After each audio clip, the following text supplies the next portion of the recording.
Yang menarik di sini adalah ada lagi isu tentang Rashmani. Kira-kira kalau seandainya, karena ini kan sempritnya belum jelas juga kan terkait dengan dana orangnya sudah ada, lembaganya sudah, bahkan ada yang kritik tentang website dan lain sebagainya yang nggak proper kan gitu. Nah, yang menjadi pertanyaan, apakah kemudian kalau seandainya benar-benar Rashmani itu dilakukan, bahkan isunya beberapa sudah melakukan itu, walaupun mungkin nggak serentak ya. Nah, kira-kira seberapa parah kondisinya ke depan? Kalau ditawarin jadi salah satu badan dari Danantara, mau nggak kira-kira? Saya gitu Iya. misalkan ya. Aduh. Untuk saat ini gitu ya. Why not? Harapannya itu ya. Ya saya berharap seperti itu gitu loh. Jadi apapun yang udah direncanakan pemerintah terkait dengan program selama masa kampanye, kata makan bergizi gratis, pembentukan perusahaan super holding segala macam itu, ya kalau mundur memang seakan-akan menjelaskan bahwasanya pemerintah tuh nggak mampu merealisasikan apa yang udah dijanjikan, kan begitu ya? Gitu ya. Iya, nggak punya sikap begitu kan ya. Tetapi kalau itu dilakukan dan konsekuensinya serius, ya kan ya, nggak bisa menyelamatkan perekonomian kita, ya kenapa enggak mundur aja dulu dari kebijakan-kebijakan itu. Kita belak-belakan aja. Ini pandangan saya nih. Sampai saat ini saya duduk di sini di Naira, itu sebenarnya saya melihat kita punya prospek yang lebih suram nih perekonomian kita di masa yang akan datang. Jadi ya siapkanlah apa yang bisa dipersiapkan seperti mental, itu kan pengetahuan, gitu kan ya, hindari hutang, gitu kan ya, berhemat hidupnya, ya kan. Terus ya cobalah berinvestasi dengan cara yang bijak, gitu kan ya.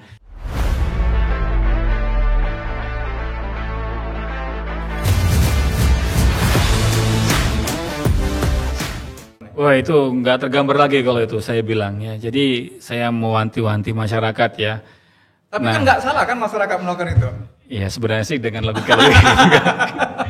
Ya artinya gini ya. Kalau saya sih, saya sering kok mendapatkan ya kadang-kadang teman-teman WA gitu kan ya, berdiskusi gitu kan ya. Sering saya mendapatkan gimana Mas Gun kalau seandainya nih saya tarik uang aja dari bank begitu kan ya dengan sejumlah alasan itu tadi begitu kan ya. Saya selalu bilang begini. Mungkin menarik dana dari bank itu bisa membuat Bapak sedikit merasa nyaman, bilang gitu kan ya. Tapi apa yang Bapak lakukan ini justru akan memberikan dampak negatif yang lebih besar terhadap perekonomian bangsa secara keseluruhan. Rashmani itu gila loh itu efeknya, gitu kan ya. Itulah aksi yang dilakukan di 9798 sebelumnya ya kan yang membuat perekonomian kita tuh terpuruk gitu, dan itu memulihkannya tuh nggak gampang kan begitu kan ya. Dengan kondisi loan to deposit ratio masyarakat yang saat ini nih, yang kalau kita baca berita itu di atas 92% untuk bank umum nasional gitu kan ya. Itu aja udah buat kita tuh khawatir sebenarnya kan gitu. Tetapi ini himbauan moral ya buat masyarakat gitu kan ya.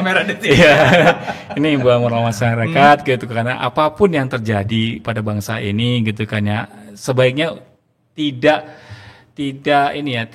terlintas di pikiran kita untuk melakukan Rashmani itu tadi ya, karena memang Rashmani yang dilakukan atau menarikkan uang secara besar-besaran di perbankan itu bisa merusak fundamental ekonomi kita. Kasihan juga nih, nanti yang terdampak itu bukan hanya kita yang menarik uangnya, tapi masyarakat di bawah yang lain juga akan merasakan nih, walaupun dia nggak punya tabungan sama sekali pun, ya kan? Itu berbahaya. Kenapa? Karena kalau likuiditas kering di pasar, nah ekonomi mau diputar dengan cara yang apa? Masalahnya kan gini, Ya. pemerintah ngotot dengan programnya, dikasih tahu nggak mau. Akhirnya kan masyarakat harus action nih ceritanya. Iya, Nah memang. ini gimana? Kira-kira atau jawaban normatif dari seorang pengamat ekonomi terhadap tindakan yang dilakukan pemerintah tadi? Iya, kalau saya bilang sih ada baiknya pemerintah ini ya menangkap isu ini gitu kan ya, dijadikan sebagai rujukan untuk membuat kebijakan seperti yang saya katakan di awal tadi. Program penghematan untuk makan bergizi gratis atau alokasi anggaran untuk Danantara lebih baiknya dihentikan dulu deh. Gitu kan ya, kita perlu masyarakat tuh kita perlu memulihkan bukan hanya kepercayaan investor kepada pemerintah, tapi kita juga perlu memulihkan kepercayaan masyarakat terhadap pemerintahnya gitu loh. Betul. Di luar isu korupsi yang Iya. kayak punya liganya itu sendiri gitu kan ya. Betul. Ya kan, yang kita perlu itu gitu. Jadi jangan sampai lah isu-isu kayak gini nggak di take down, dibiarkan gitu kan ya. Terus kita lalai nih bahwasanya semuanya akan baik-baik aja gitu kan ya. Terus nanti masyarakat jenuh melakukan hal-hal yang seperti yang Om sebutkan tadi, itu kan di luar ini ya, itu di luar kemampuan kita untuk menganalisis apakah itu nantinya akan memburuk seperti apa gitu kan. Itu sangat relatif banget dengan kemungkinan krisis ekonomi yang bisa ditimbulkan dari situ. Itu saya berharap sih jangan sampai lah di situ ya, dan kita berharap ancaman itu bisa menjadi tamparan buat pemerintah bahwasanya ini ada loh isu seperti ini. Saya bukan hanya abang sendirian ya, tapi saya juga sering mendapatkan kayak begitu dari WA gitu, dari grup WA bahkan mereka berdiskusi gitu kan ya. Gimana kalau kita tarik uang dari bank aja lah Mas Gun, kita juga nggak punya kepercayaan trust kepada perbankan begitu kan ya. Dalam konteks itu saya juga nggak bisa berpikir atau berbicara mengenai fakta atau data gitu kan ya, tapi saya justru melakukannya dengan cara himbauan moral aja gitu kan, karena itu punya konsekuensi serius tuh dari tindakan-tindakan seperti itu. Nggak kebayang lah itu nanti bagaimana tuh apa yang terjadi itu. Nah, kira-kira kalau seandainya terjadi case-nya tadi kalau mudah-mudahan kalau dampak real yang terjadi di masyarakat apa kira-kira mungkin step by step bisa digambarkan terhadap Oke. Kalau rush money itu terjadi gitu kan, tarik uang banyak-banyak gitu kan ya, secara otomatis kan perbankan tidak memiliki likuiditas yang cukup ya. Jadi gini, uang yang ditarik dari bank itu kan fungsinya kan intermediasi, ada yang nabung, ada yang minjam. Kan nggak mungkin kan ada yang nabung 1 miliar dipinjamkan ke orang lain 900 juta gitu kan, terus tiba-tiba mau tarik 1 miliar. 900 juta tuh bukan gampang lo narik ke sana gitu kan ya. Tiba-tiba banknya, kau harus balikin ke saya 900 juta, nggak akan bisa seperti orangnya itu. Minta ini gitu ya. Orangnya minta nih gitu kan ya. Terus mau diisi pakai apa? Kan begitu. Berarti kan likuiditas uang itu tadi kan nggak ada di pasar. Apa yang terjadi? Inflasi tinggi. Ya kan? Karena uang nggak ada nilainya lagi. Gitu loh. Inflasi tinggi. Kalau seandainya itu terjadi, gitu kan ya, itu bisa memicukan krisis ekonomi yang kalau saya bilang sih kita akan kembali ke 97-98 gitu loh. Itu yang perlu diwaspadain gitu loh. Ya kan, yang penarikan uang secara besar-besaran, ya kan, yang dilakukan oleh masyarakat, itu uangnya mau disimpan kemana coba? Kita kan harus mikirnya ke begitu. Kalau mereka nggak percaya dengan uang, dia akan belanjakan gitu kan. Dia akan konversi dalam bentuk barang.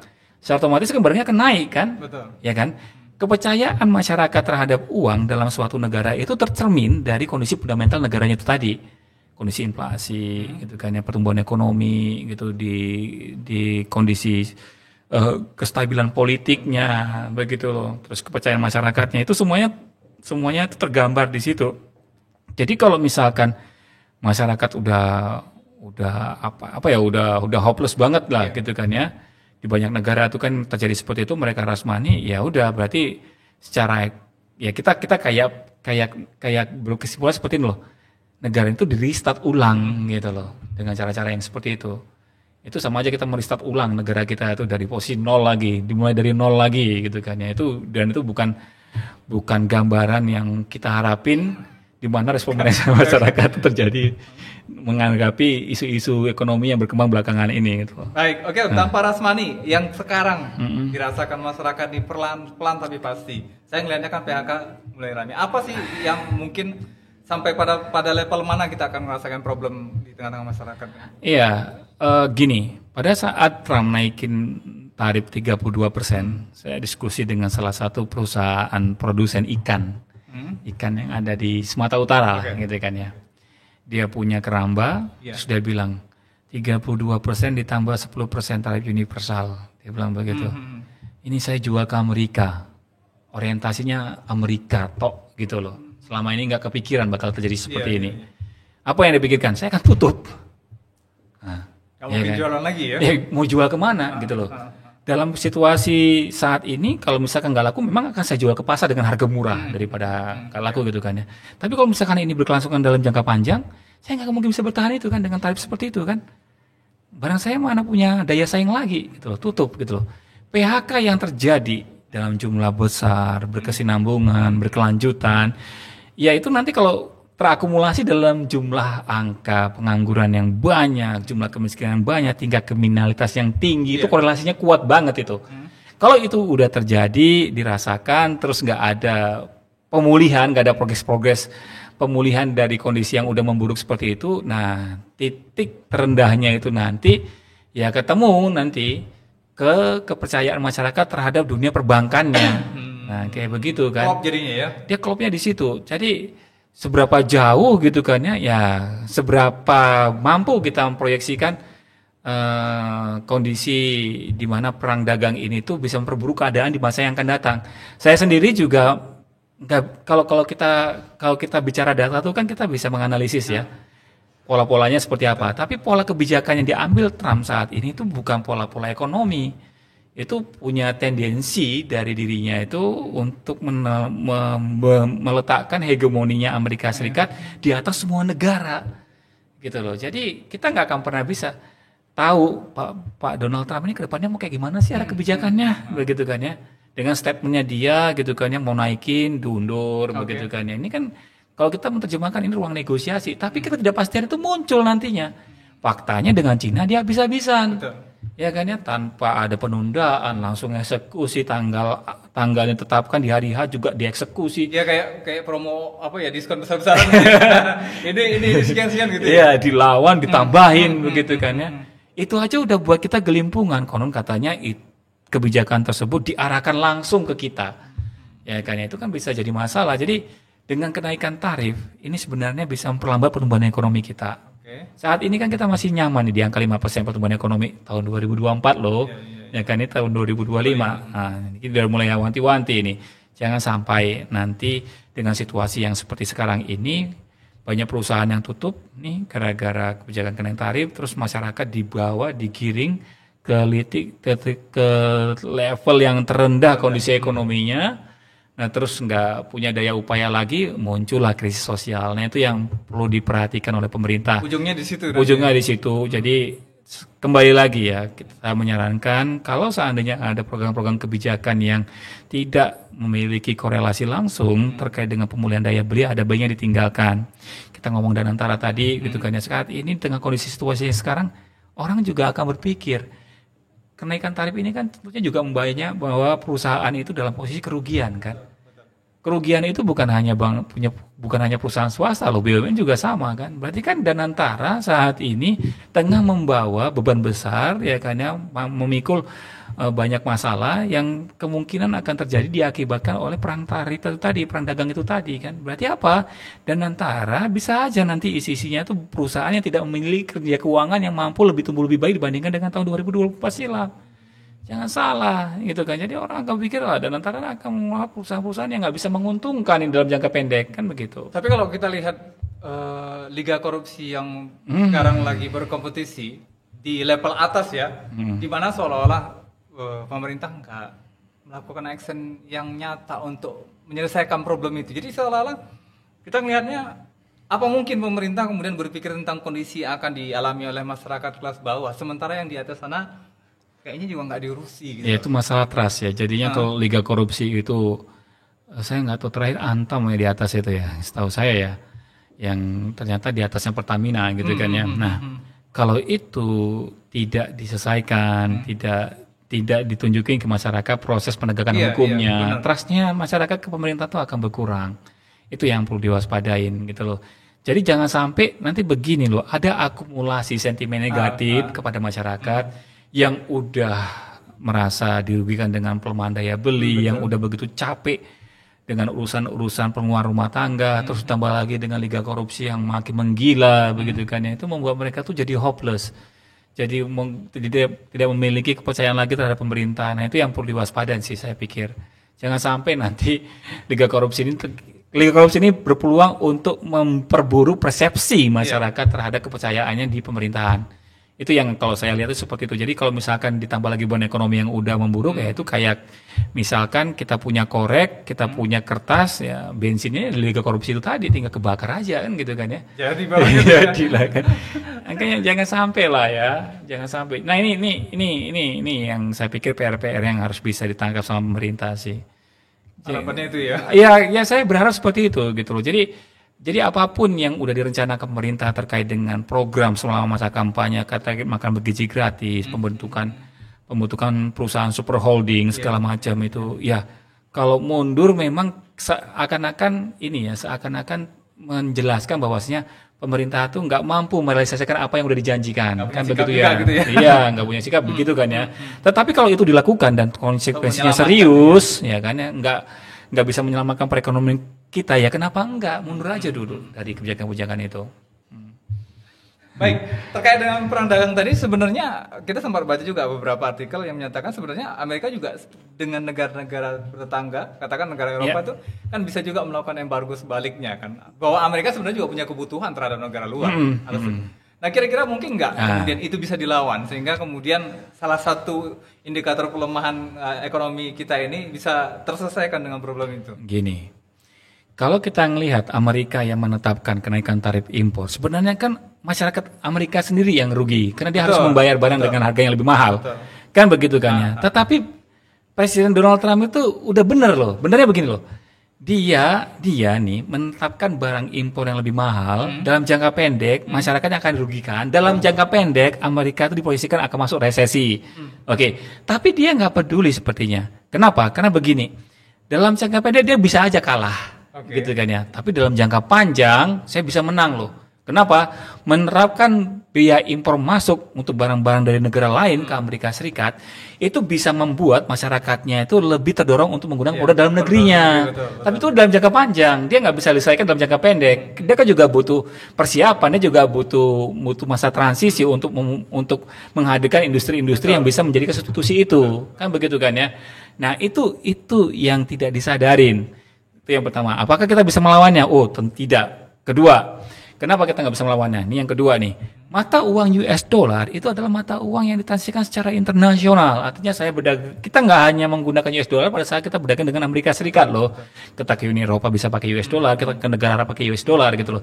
Artinya apa? Kita punya ketergantungan yang kuat di situ. Jadi kalau misalkan tiba-tiba misalkan saya nggak punya US dollar, ternyata tapi saya butuh untuk mengimpor barang ke negara lain, gitu kan ya, ke Uni Eropa gitu kan ya. Nah, apa yang perlu kita lakukan? Harusnya kita lakukan mengekspor dulu barang ke Amerika. Kalau kita nggak punya US dollarnya, bagaimana kita mengekspor barang yang lain dari luar Amerika Serikat? Nah ini kan juga jadi masalah. Jadi di situ kalau misalkan pertanyaannya, apakah kita punya cara untuk menyelesaikan masalah ini atau mungkin seberapa kuat kita berhadapan sama Donald Trump? Kita lemah banget loh kalau berhadapan dengan situasi yang seperti yang sekarang ini gitu loh. Maju kena, mundur kena gitu loh. Nggak punya posisi tawar ya? Kita nggak punya posisi tawar seperti Cina gitu kan ya. Cina itu kan juga, kalau Cina itu kan gini ya. Ini kita bedakan. Cina itu punya produk barang end user atau barang yang udah siap pakai, udah jadi. Jadi kalau dia cetak pulpen, dia cetak laptop, dia cetak apapun itu udah tinggal digunakan oleh masyarakat gitu kan ya.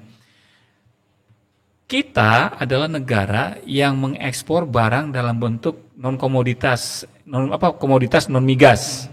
Ya, kayak batu bara, sawit, karet, nikel gitu kan, yang diolah di perusahaan negara tujuan ekspor kita untuk dijadikan barang jadi, kan begitu. Kalau kita kehilangan pangsa ekspor di Amerika Serikat, nggak gampang loh untuk menjadikan negara-negara lain menggantikan Amerika Serikat, gitu kan ya, posisinya begitu kan ya. Misal saya ekspor CPO yang biasanya ke Cina gitu kan ya, sama Cina dijadikan minyak goreng, misal atau dijadikan mentega atau dijadikan apalah begitu kan ya. Terus tiba-tiba kita mau mengekspor ke Afrika. Ada nggak dunia usaha yang siap seperti Cina sebelumnya? Kenapa kita mengekspor bahan mentah? Kecuali yang kita ekspor adalah minyak goreng dalam bentuk jadi. Yang pada saat kita jual ke Cina dalam bentuk minyak goreng, ya kan begitu Cinanya nggak bisa menyerap minyak goreng kita tawarkan ke yang lain. Dia nggak butuh industri baru, dia tinggal beli, tinggal pakai. Kalau yang kita jual dalam bentuk komoditas bahan baku, dia memerlukan industri baru untuk mengolah itu. Mereka siap nggak dengan dinamika ekonomi yang seperti saat ini, terus tiba-tiba, saya punya industrinya, kan nggak mungkin kan. Mereka juga butuh perencanaan, mereka juga butuh evaluasi pasar yang seperti apa, barangnya bisa terserap atau tidak. Pengusahanya kan seperti itu. Kok kelihatannya ekonomi bangsa ini jelek sekali ya ini ya, skemanya jelek sekali. Jadi skemanya itu awalnya terlihat biasa aja, terlihat baik-baik aja, begitu Trump menetapkan tarif, kelihatan semua nih peta-peta ekonomi negara-negara lain yang nyatakan ya. Atau memang mungkin ada ordal yang memang memanfaatkan itu sebagai pemasukan pribadi sehingga polanya dibuat seperti itu, mentah kirim keluar baru kemudian balik lagi. Kita nggak menutup kemungkinan itu kan. Selama ini kita kenapa banyak masuk case yang kemarin di Pertamina ya. Ya salah satunya kan begitu kan. Nah, salah satunya begitu kan, kayak semacam ada skenario bahwasanya kita tuh harus mengimpor minyak mentah walau dan diolah di negara lain gitu kan ya. Beli lagi gitu kan ya. Padahal bukan berarti kita nggak mampu di situ kan. Jadi kan itu kan munculkan pertanyaan, dugaan bahwasanya jangan-jangan ini memang ada permainan yang mengakibatkan pola-pola pengolahan, pola-pola produksinya itu harus dilakukan dengan cara-cara yang seperti itu gitu. Tapi kalau melihat kebutuhan impor yang begitu tinggi sehingga Amerika berani mengambil sikap seperti itu kan memang kelihatannya mapping ekonomi kita memang disetting seperti itu. Iya, saya sih berpikir bahwasanya negara maju manapun ya, negara penguasa dia tetap ingin hegemoninya kuat dan dia lebih nyaman kalau negara lain itu dijadikan pangsa pasarnya aja. Jadi kita jadi kan begini kan. Kita tuh berpikir begini loh, apa sih gunanya kita tuh kalau saya sampai sama teman-teman gitu saya mikir apa sih gunanya kita tuh membuat hilirisasi. Apa gunanya kita tuh untuk mandiri dalam bentuk swasembada pangan atau negara lain punya cara biar supaya kita itu tetap dalam konteks bahwasanya kita itu adalah negara yang hanya menjadi pasarnya mereka aja gitu kan. Pergantungannya luar biasa. Iya, kita dibuat ekonomi kita itu sangat bergantung dengan negara yang lain ya. Pada saat ini aja kita juga sudah dibuat sangat bergantung ke Amerika Serikat kan. Pada dasarnya begitu. Mereka dengan mudahnya gitu loh. Nggak perlu intervensi militer gitu kan ya. Mereka cuma pakai kebijakan ekonomi semuanya langsung berubah. Ekonomi selesai ya. Iya. tapi saya yakin pribadi memang ini nggak lepas dari habit kultur masyarakat kita itu yang memang terbiasa dengan konsep ordal tadi. Kelihatan pembelajaran dari kasus Pertamina kemarin ya. Lihat dari situ. Baik, kita agak mundur dikit nih terkait dengan efek yang dirasakan masyarakat tentang PHK yang besar-besaran.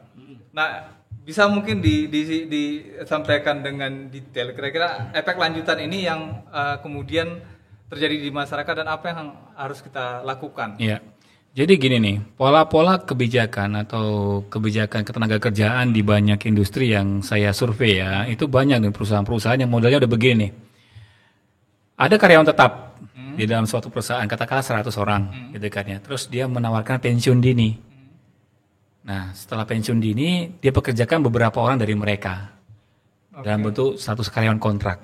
Nah, gitu tuh. Kejadian nggak di Sumatera Utara? Banyak kejadian seperti itu, banyak sekali. Temuan saya itu banyak sekali. Nah, kejadian seperti itu kan sebenarnya kan tidak lepas dari persepsi atau perkiraan si pelaku usaha di masa yang akan datang terkait dengan bisnisnya.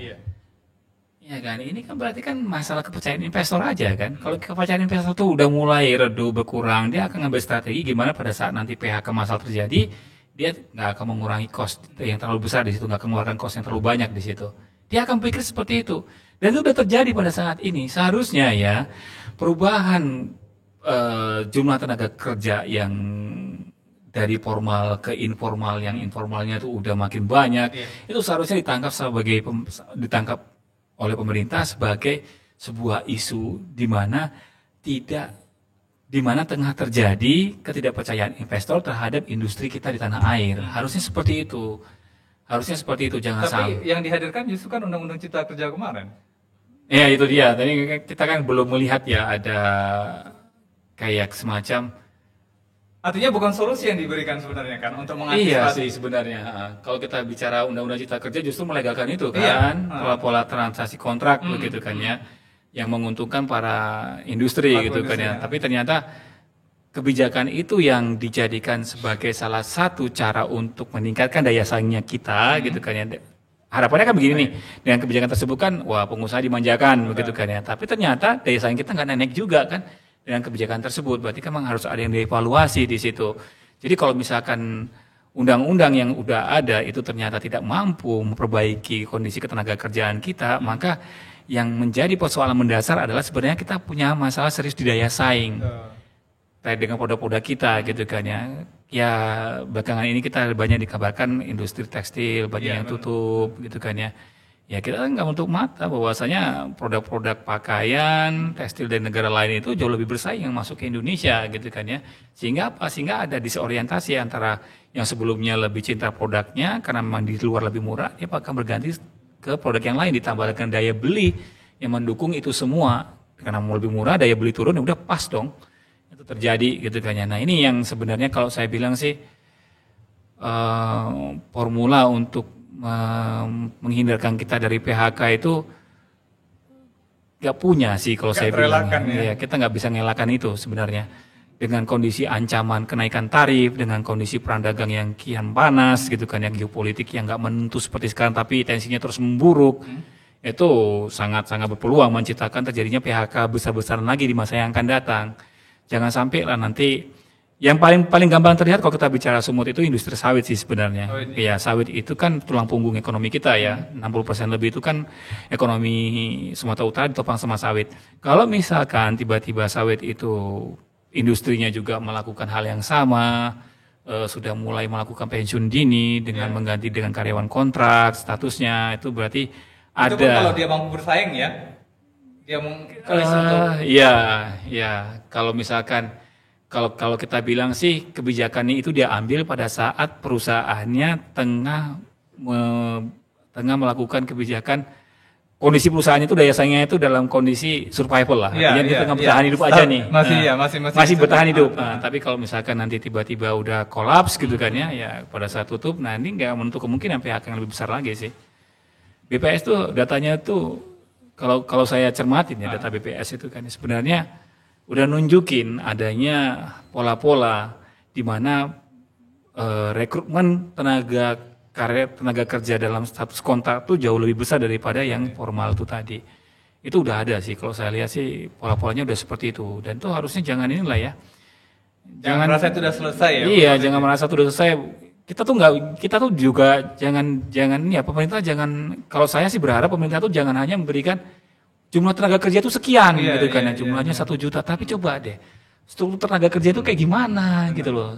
Ya kan ya. Dalami lagi problemnya. Iya, dalami lagi problemnya. Jadi kalau misalkan pemerintah menyatakan bahwasanya kondisi tenaga kerjaan baik-baik aja, terbukti dengan jumlah tenaga kerja yang tidak berkurang begitu. Misalkan begitu tuh. Nah, kita lihat dulu nih masyarakat, struktur tenaga kerjanya itu seperti apa? Dia karyawan kontrak kah, outsourcing kah, pegawai tetap kah, atau gimana nih? Gitu. Nah, di situ kan kelihatan. Jadi tidak selamanya penambahan jumlah angkatan kerja itu merefleksikan bahwasanya kondisi ekonomi itu baik-baik aja. Tapi kalau penambahan jumlah angkatan kerja yang justru didominasi oleh sektor informal, ya sama aja. Kan begitu kan ya. Nah, berarti kan ekonomi kita tengah menciptakan tenaga kerja yang nggak berkualitas gitu. Ya kemarin ketika ada isu terkait dengan wajib THR itu udah bikin sakit kepala kan sektor iya. Ya kan wajib THR walaupun dikembalikan lagi ke perusahaan masing-masing kan gitu kan ya, gimana implementasinya, yang penting dibayar THR-nya gitu kan ya. Ya ternyata walaupun memang itu dijadikan kayak gini ya, kayak acuan kebijakan dari banyak pelaku usaha, tapi realisasinya kan juga masih banyak dikeluhkan juga para banyak karyawan atau pegawai di situ kan, tenaga kerja itu. Oke. Nah, ini kemungkinan misalkan kondisi terparah larinya nanti adalah ke ASN. Ini kan sudah, kalau kita baca di beberapa media kan sudah ada yang arah-arah ke sana nih. Apalagi kemarin terkait dengan efisiensi, bahkan termasuk penundaan pengangkatan ASN dan pegawai PKWT itu juga indikator gitu kan. Mungkin nggak itu dalam waktu dekat ini terjadi? Kalau saya lihat kemarin tuh berita di daerah Riau sudah ada kemungkinan katanya begitu. Oke. Penghematan anggaran kalau kita lihat dari struktur belanja pemerintah ya, sebenarnya gaji pegawai itu nggak berubah, bahkan cenderungan naik. Oke. Terus pemerintah menyelenggarakan ini seleksi untuk jadi P3K atau ASN gitu kan. Namun pada saat udah keterima diangkatnya butuh waktu yang lebih lama gitu kan ya. Pending dulu. Ya wajar aja masyarakat bilang bahwasanya pemerintah lagi kesulitan anggaran untuk merealisasikan itu. Kan begitu kan ya. Tapi satu hal, kalau misalkan pemerintah tidak melakukan efisiensi, jadi ini kan mengandai-andai jadinya kan ya. Jika ada jadinya. Jika pemerintah tidak melakukan efisiensi anggaran, mungkin mereka sudah jadi ASN pada hari ini kan. Tidak menutup kemungkinan seperti itu kan. Nah, jadi itu efek dari choice yang dia bisa jadi seperti itu ya kan, walaupun tidak secara eksplisit dijelaskan oleh pemerintah, tapi kita akan bisa menyimpulkan seperti itu ya. Terserah dong kita bisa menyimpulkan apa kan dengan kondisi yang seperti itu. Ya artinya nggak punya uang untuk mengangkat mereka. Padahal kalau mereka bisa diangkat dengan waktu cepat gitu kan ya, itu kan bisa memulihkan daya beli masyarakat. Iya kan, ada anggaran digunakan untuk digaji satu itu per bulannya, terus mereka bisa belanjakan itu tuh kan bisa memulihkan daya beli masyarakat. Itulah dampak negatif dari efisiensi yang dilakukan oleh pemerintah belakangan ini. Efisiensi yang dilakukan itu tidak memberikan korelasi langsung terhadap pemulihan daya beli karena dimasuk ke dana antara sebagai modalnya. Sebagai bentuk dana antara, bukan disalurkan dalam bentuk bantuan sosial atau mungkin bantuan produktif lainnya yang bisa digunakan masyarakat untuk digunakan belanja sehari-hari. Nah itu masalahnya. Jadi kalau misalkan ini udah seperti ini pola kebijakannya, ya pemerintah harus berani mengambil tindakan yang tidak populer gitu kan ya, yang tidak populis dengan mempertimbangkan banyak hal. Kenapa? Karena kondisi apapun yang kita alamin saat ini itu semuanya tengah mengarahkan kita kepada kondisi kerja ekonomi yang lebih memburuk di masa yang akan datang. Itu yang perlu diperhatikan. Jangan ini lagi lah ya, jangan terlalu ngotot juga dengan program-program yang di awal gitu kan ya. Itu harus terlaksana dengan segera, harus berjalan saat itu juga, harus bisa dieksekusi. Tapi coba deh dilihat situasinya apakah itu bisa mendukung keberlangsungan ekonomi kita dalam jangka panjang. Ya. Apakah ini bisa dibilang program pencitraan juga? Saya bilang sih ya, artinya kalau saya menyimpulkan pemerintah tengah membuktikan apa yang telah dijanjikan itu sih. Jadi mereka butuh citra yang baik juga kan terkait dengan apa yang mereka rencanakan gitu kan. Kan ada kan dilematis juga kalau misalkan saya sudah berjanji, saya sudah terpilih gitu kan ya, terus nggak merealisasikan gitu kan, berarti kan nggak gitu ya. Iya kan nggak konsisten gitu kan ya. Tapi kan pada asalnya kan ekonomi kan dinamis gitu kan ya, harusnya lebih legowo lagi. Tinggal apa? Diedukasi masyarakatnya deh dengan gaya komunikasi yang bisa diterima, terus masyarakatnya legowo, terus dimulailah dengan kebijakan-kebijakan yang lain. Ya kan, yang lebih bagaimana caranya masyarakat ini tidak terkuras daya belinya seiring dengan kondisi ekonomi yang buruk belakangan ini. Oke. Nah, kalau kita balik terkait dengan kejadian 98 atau mungkin ini mungkin lebih parah dari 98 ya. Bakal ya kan. Karena di depan mata kan, saya bilang seperti itu. Kira-kira ada nggak sih negara yang bisa dicontohkan untuk menghadapi krisis ini? Kalau kita kayaknya sulit lah karena bakal berulang kejadiannya nih. Cina salah satunya yang mungkin bisa kita pelajari dari negara berkembang gitu kan ya, dari negara terjajah sebelumnya gitu ya. Terus mereka berubah bertransformasi jadi negara kuat dari sisi ekonomi maupun militer. Jadi sebenarnya Cina itu bisa jadikan role model pembangunan ekonomi ke depan. Jadi nggak harus, kalau kita lihat negara-negara lain masih rapuh juga sebenarnya sih. Membangun ekonomi Cina itu kan, ya Cina kan ini ya, dia tidak berada dalam blok barat gitu kan ya, tapi dia mampu sukses dalam membangun perekonomiannya dengan memanfaatkan masyarakatnya, jumlah masyarakatnya dengan memanfaatkan kekayaan alamnya gitu kan ya. Saya pikir sih kalau memang kita punya niat ke depan agar tidak tergantung lagi dengan negara yang lain, agar tidak kejadian-kejadian seperti ini tidak berulang lagi. Contohlah Cina ya. Contohlah Cina. Oke, sebelum kondisi ini akan lebih buruk lagi, santer di beberapa media juga dengan hashtag kabur aja dulu. Jawaban nggak ini sih sebenarnya? Ya sebenarnya kabur aja dulu ya. Itu sikap dari rasa keputusasaan masyarakat sebenarnya dengan kondisi ekonomi kita gitu kan ya. Harusnya itu tamparan juga ya bagi pemerintah. Harusnya tuh itu harus jadi tamparan gitu loh. Artinya ya masyarakat kan realistis saja kan pada saat dia kesulitan dalam mencari pekerjaan, pada saat dia dipertontonkan dengan liga korupsi yang gila-gilaan gitu kan ya, pada saat dia melihat ekonomi kita ini dalam tekanan gitu kan ya, terus dia kabur ke negara lain untuk mencari penghidupan yang lebih baik, itu kan sah-sah aja, itu wajar-wajar aja gitu kan ya. Nah tapi itu harusnya jadi ini ya, jadi tamparan bagi pemerintah bahwasanya masyarakat ini punya rasa tidak percaya ya kan ya ke pemerintah kita, bukan tidak percaya dengan statement ya, pernyataan atau mungkin kebijakan-kebijakan, tapi tidak percaya dengan situasi yang lebih luas ya kan ya, ekosistem yang tidak mendukung mereka untuk tumbuh berkembang begitu. Nah ya kabur aja dulu tuh hashtagnya itu kian mempertegas bahwasanya masyarakat itu capek mungkin ya dengan situasi yang sekarang gitu kan, dan udah waktunya lah kita bekerja itu ya, pemerintah bekerja untuk mengembalikan nih kepercayaan mereka bahwasanya ekonomi di Indonesia atau mungkin kondisi kehidupan di Indonesia ini bisa lebih baik di masa yang akan datang sehingga mereka bisa balik lagi dan mencari penghidupan di sini gitu loh, nggak harus kabur ke negara lain. Tapi dijawab loh sama pemerintah. Kalau dibilang Indonesia gelap, siapa yang gelap? Kau yang gelap.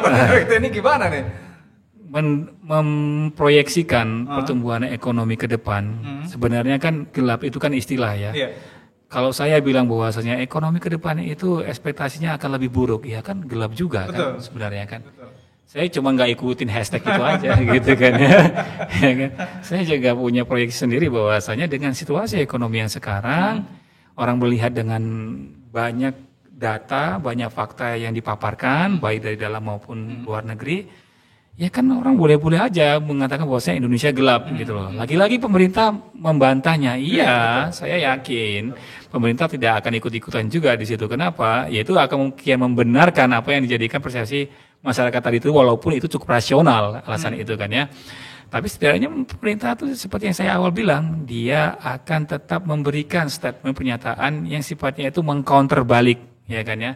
Tapi sebuah jawabannya iya sangat ekstrim aja gitu kan ya. Mungkin gaya komunikasinya aja yang perlu diperbaiki ya. Jadi jangan sampai nanti ada balik apa ya kayak letupan-letupan emosional yang tercermin dari situ. Tapi kalau misalkan dijawab dengan data nih, nah, kan akan lebih elegan ya. Misalkan pertumbuhan ekonomi kita masih 5%, jadi kita tidak perlu khawatir gitu ya, kondisi ekonomi kita tuh ya memang kita akan menghadapi dengan banyak kendala dari eksternal, tapi kita punya kemampuan di sini gitu kan ya. Jadi jangan dibalas dengan emosional. Kalau emosional kan kian menunjukin bahwasanya kita nggak punya kebijakan apa-apa untuk membantah terkait dengan Indonesia gelap itu tadi gitu kan ya. Kenapa? Karena semua proyeksi ekonomi juga akan mengarah ke sana pada dasarnya. Itu sih. Bahwasanya kita itu akan lebih gelap dibandingkan yang lain karena mereka sendiri juga lebih gelap kan. Proyeksi ekonomi yang dibandingkan sekarang. Kalau mereka gelap, mungkin kita udah nggak tahu lagi gimana kan. Mereka resesi, kan ada istilah seperti ini. Kalau Amerika bersin, kita udah demam di sini kan ya. Benar. Nah, dia mau resesi loh. Benar. Ya kan, berarti kita mau gelap gitu kan ya. Ya, masih related lah.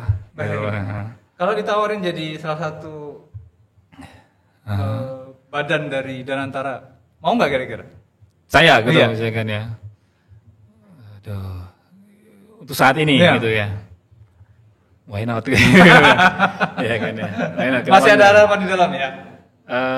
Mungkin gini ya, mungkin kalau saya ngelihatnya, saya akan menyatakan bahwasanya kita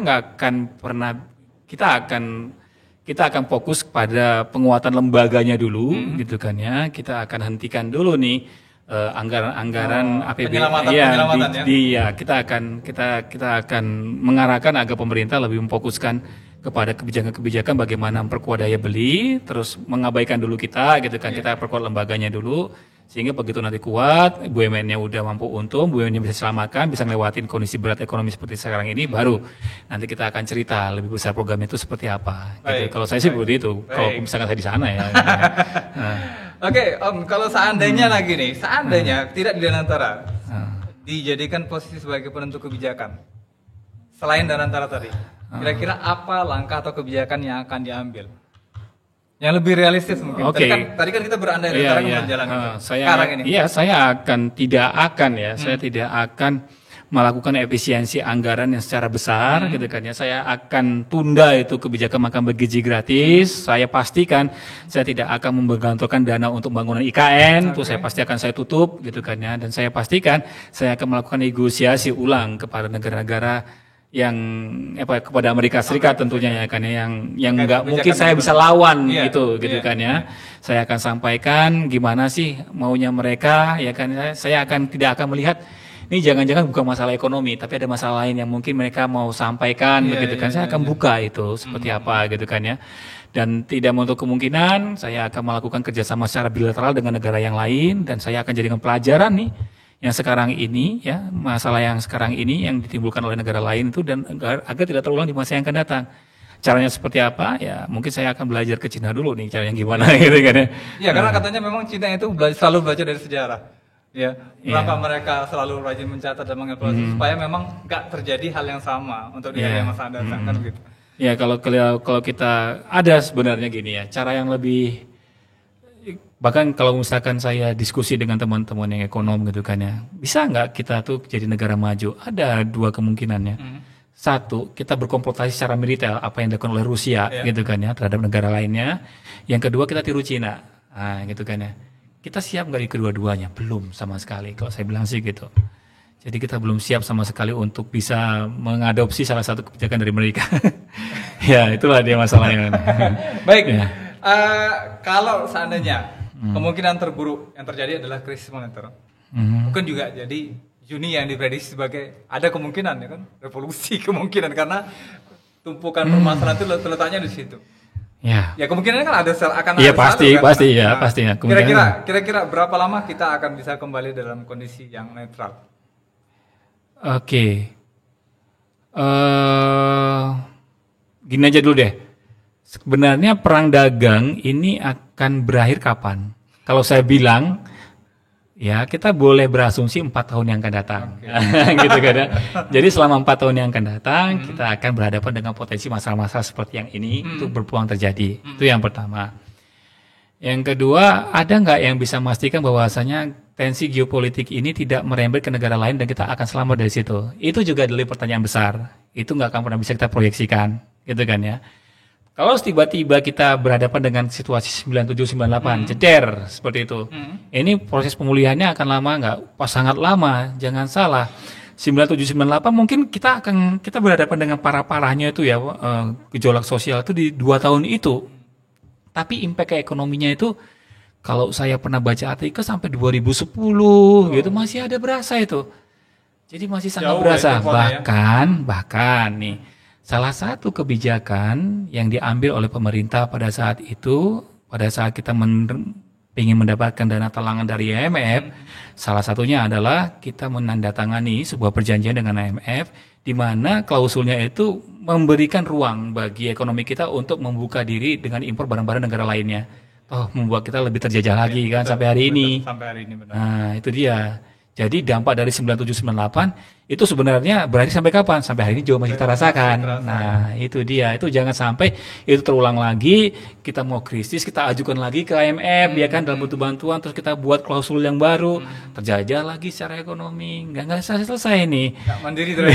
Nggak mandiri kan. Jadi jangan sepelekan. Krisis ekonomi kalau kita bicara 97-98 itu dampaknya bukan 1 atau 2 tahun atau mungkin 5 tahun, tetapi itu bisa saja berlaku. Dampaknya sampai kita seumur hidup kita tuh juga bisa aja nanti berkesinambungan seperti itu. Karena pada saat ekonomi kita rapuh, pada saat ekonomi kita runtuh gitu kan ya, kita akan sangat bergantung dengan negara lain dan di saat itulah mereka akan mengatur kita dalam bentuk-bentuk perjanjian atau kerjasama yang intervensinya seperti itu. Jadi bukan hanya bicara hutang loh, iya, gitu kan, itu dia. Panjang ya kebijakannya tuh masuk ke segala lini. Iya, kita kalau mau selamat, orang lain juga kalau kamu mau selamat ya pakai aturan kita dong. Itu yang perlu dihindarin. Itu yang perlu dihindarin. Jangan Jadi terlalu. Untuk memperbaiki kondisi di dalam aja kita kesulitan, orang kita harus disedot lagi ya potensi-potensi alam kita kan. Benar. Ya kan saat ini kan bukan berarti tidak begini loh, bukan berarti kayak gini loh. Kalau tiba-tiba kita mau krisis nih, itu kan, terus negara lain yang membantu bilang begini, ya udah deh saya bantu, saya selesaikan negaramu selesai, cuman coba saya kasih konsesi lahan yang bisa saya olah, sumber daya alamnya, biar saya bisa bantu industri saya di sini, di negara yang bantu kita tuh tadi, penjajahan baru kan, benar. Bukan berarti nggak mungkin itu terjadi nanti di masa yang akan datang, jangan salah loh, ya kan, kapan kita mandirinya, nggak tahu jadinya kan. Ya kita akan selamanya menjadi bangsa yang terjaya secara ekonomi di situ. Jadi krisis itu jangan sampai terjadi karena kian mengukuhkan kita sebagai negara yang akan terjajah terus oleh negara lainnya dari sisi ekonomi ya. Oke, baik. Mungkin sebagai closing statement kita butuh saran-saran dari seorang pengamat ekonomi dari Onpen kepada pemerintah, kemudian juga kepada generasi muda nih. Tadi kan udah ada pesan duluan kan ke mahasiswa kan. Nah, bisa dikasih 2 itu dulu karena mereka juga akan melanjutkan estafet. Iya. Perekonomian di masa yang akan datang gitu loh. Bagi pemerintah, saya sarankan pemerintah tidak terpana ya, tidak terpaku dengan kebijakan-kebijakan yang udah dicanangkan sebelumnya yang tidak berkorelasi langsung terhadap pemulihan daya beli. Kita berharap tuh kebijakan MBG ataupun IKN ditinjau ulang gitu kan ya. Tidak ada salahnya juga tidak perlu dilanjutkan lagi gitu kan ya. Terus kita juga berharap nih pemerintah ini mampu melakukan negosiasi yang baik dengan negara yang seperti Amerika Serikat yang tengah mengenakan kenaikan tarif yang cukup signifikan nih ke negara kita, ya kan ya, dan jadikan ini pelajaran bahwasanya semakin besar ketergantungan ekonomi kita dengan negara lain, itu membuat kita itu semakin terjajah terus dan sulit untuk keluar dari cengkraman negara lain. Itu jadi buktinya. Nah ini buat adik-adik mahasiswa ya gitu ya. Ya masa depan ke depan tuh suram gitu kan ya. Iya kan? Iya kan? Kita lebih suram sih ya. Kita belak-belakan aja. Ini pandangan saya nih. Sampai saat ini saya duduk di sini di Naira, itu sebenarnya saya melihat kita punya prospek yang lebih suram nih perekonomian kita di masa yang akan datang. Jadi ya siapkanlah apa yang bisa dipersiapkan seperti mental, itu kan pengetahuan gitu kan ya. Hindari hutang gitu kan ya, berhemat hidupnya ya kan. Terus ya cobalah berinvestasi dengan cara yang bijak gitu kan ya. Jadi hidup ini nggak harus FOMO, nggak harus ikut-ikutan gitu kan ya, tapi realistis saja dalam menjalani hidup. Karena ke depannya itu kalau kita lihat apakah sarjana itu menjamin bahwasanya kita akan mendapatkan kerja yang lebih baik. Di situasi yang sekarang semuanya bisa berubah, dan kalau kita baca berita belakangan ini banyak juga kan yang udah jadi sarjana justru mengajukan jadi pegawai rumah tangga, asisten rumah tangga, itu udah ada itu. Ya itu kabarnya itu juga bukan isapan jempol gitu kan ya. Nah itu jadi pembelajaran kita semua, kita harus bersiap dengan segala situasi yang ada. Besar kemungkinan kalaupun memang memang kita nggak bisa menghindarin itu, ya ada baiknya kita bisa mengendalikan diri kita untuk tidak terikut arus, melakukan memberikan pengeluaran atau menghabiskan pengeluaran yang nggak penting, yang nggak punya ini, yang nggak akan pernah bisa dijadikan sebagai dana cadangan di masa yang akan datang. Jadi kalau investasinya itu tadi. Jadi kalau misalkan pengeluaran yang nggak perlu, misalkan beli kendaraan lah gitu kan ya, atau pengeluaran untuk hal-hal yang tidak penting lainnya, seperti kalau kita bilang kan terlalu banyak nih pengeluaran untuk pulsa, rokok segala macam, dihapus aja deh gitu kan ya. Kenapa? Karena kita butuh pengeluaran, butuh uang yang bisa digunakan untuk dicadangkan di masa yang akan datang. Jadi ada banyak pengeluaran tuh hanya digunakan untuk investasi. Salah satu yang paling pas untuk investasi saat ini adalah investasi emas, itu aja. Itu ya. Sektor pertanian nggak mau singgung nih dalam bahasa. Kalau sektor pertanian tetap. Jadi memang kalau misalkan kalian melihat bahwasanya sektor mana sih yang akan hidup pada saat kondisi krisis, sektor pertanian itu akan tetap hidup. Tetap hidup walaupun memang nanti hidupnya dengan kondisi yang bisa aja tetap menderita gitu ya. Tapi seenggaknya kita bisa survive, bisa bertahan hidup. Nah, itu lebih penting gitu kan ya. Jadi sektor-sektor usaha yang bisa dilakukan kalau misalkan nanti tamat mau jadi pengusaha gitu kan ya. Lihat dulu situasi ekonominya. Jangan ikut-ikutan bangun kafe bareng-bareng gitu kan. Coba sektor-sektor mana yang bisa diikutin. Misalkan pertanian, nanam padi ya kan, terus nanam jagung gitu kan ya, atau membantu pemerintah dalam mendorong tercipta ketahanan pangan, suasana pangan itu jauh lebih baik sih. Baik. Ini perasaan yang bercampur aduk ya ketika mendengar petuah dari Om Gunawan terkait dengan kondisi di masa akan datang. Tapi yang jelas tetap optimis lah ya, tapi harus tetap optimis dan memang harus realistis juga harus kan. Realistis Kalau lah. nggak seperti itu kita kayaknya nanti kaget kan, jadi lebih parah lagi kan. Lebih gawat lagi. Baik Om, terima kasih banyak nih sudah ngasih ujangan ke kita. Mudah-mudahan ini menjadi perhatian juga bagi pemerintah dan membangun kesadaran yang kolektif juga di tengah masyarakat ya. Karena kalau nggak aware dengan perkara ini dan kayak cuek bebek, wah selesai kita. Jangan sampai lah seperti itu ya. Ya, mudah-mudahan sekali lagi memberikan edukasi yang positif bagi masyarakat khususnya secara keseluruhan. Dan kalau kita kemarin sekat lihat bagaimana perpisahan para karyawan di salah satu departemen store di Kota Medan ini, agak kontennya mengandung bawang juga ya. Kita ngerasa gitu kan bahwa itu adalah bagian dari perjalanan hidup yang harus berakhir dengan kondisi seperti itu. Ya, prihatin kita dengan kondisi bangsa ini. Mudah-mudahan ada kesadaran dari pemerintah sebagai pemangku kebijakan ya, supaya lebih bijak lagi untuk mengambil keputusan dan sikap agar bangsa ini bisa terselamatkan. Terima kasih, saya Zen mundur diri. Terima kasih. Assalamualaikum warahmatullahi wabarakatuh. Ahoy.